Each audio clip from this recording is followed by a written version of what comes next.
Good morning बच्चों। हमने अपना फर्स्ट चैप्टर कंप्लीट कर लिया है और मैंने उसका टेस्ट भी आपसे लिया था। लेकिन बच्चों को असर्शन और रीजनिंग टाइप क्वेश्चंस करने में दिक्कत आ रही थी।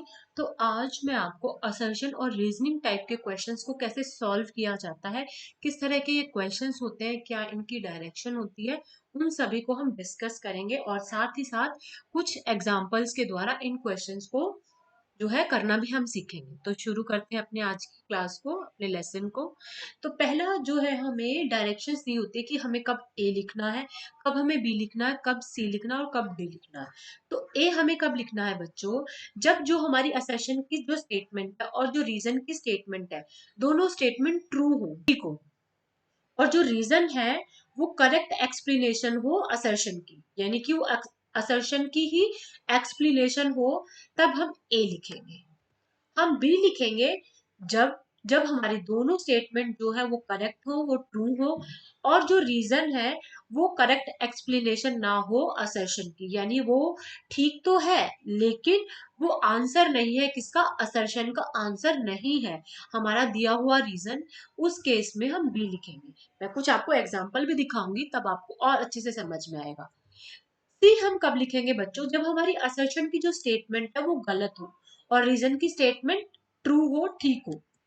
हम बच्चों डी लिखेंगे जब हमारी असर्शन की जो स्टेटमेंट है वो तो ट्रू हो, लेकिन जो हमारी रीजन की स्टेटमेंट है वो क्या हो बच्चों, फॉल्स हो। अब हम कुछ एग्जांपल्स देखते हैं, उनसे आपको ए बी सी डी लिखने में या समझने में आसानी हो जाएगी कि आप किस तरह से इन क्वेश्चंस को अटेम्प्ट करोगे। पहली बात, पहला क्वेश्चन है हमारा, camphor disappear without leaving any residue. तो ये स्टेटमेंट हमारी बिल्कुल ठीक है बच्चों। और ऐसा क्यों होता है, ऐसा इसलिए होता है क्योंकि कैम्फर अंडरगो सब्लिमेशन। तो ये इसकी बिल्कुल करेक्ट एक्सप्लेनेशन है। असर्शन भी हमारा ठीक है, रीजन भी हमारा ठीक है, और रीजन जो है करेक्ट एक्सप्लेनेशन है किसकी, असर्शन की। तो इसलिए हमारा आंसर होगा बच्चों ए। इसके लिए हम ए लिखेंगे। अब हमारा सेकंड क्वेश्चन है, liquid diffuses less easily as compared to gas. जो लिक्विड है वो less comparatively less easily diffuse करती हैं, पर गैसेस क्या करती हैं, बहुत जल्दी डिफ्यूज हो जाती हैं। हाँ बिल्कुल ठीक, हमारी जो है ये स्टेटमेंट है। इसका ये रीजन दे रहा है क्योंकि इंटरमोलिकुलर फोर्स जो होता है गैसेस में वो क्या होता है, ज्यादा होता है, लेकिन ऐसा तो नहीं होता। तो हमारा रीजन क्या है, गलत है। तो हमारी पहली स्टेटमेंट ठीक है और दूसरी स्टेटमेंट, रीजन वाली स्टेटमेंट हमारी गलत है। तो इसका आंसर बच्चों क्या होगा, डी। इसका आंसर डी होगा क्योंकि हमारी रीजन वाली स्टेटमेंट गलत है। अब हम बात करते हैं थर्ड क्वेश्चन की। थर्ड क्वेश्चन में दिया है, a gas fills completely the vessel in which it is kept. जिस भी कंटेनर में हम गैस को रखते हैं वो उस वेसल को कंप्लीटली फिल कर देती है। हाँ बिल्कुल ठीक है ये।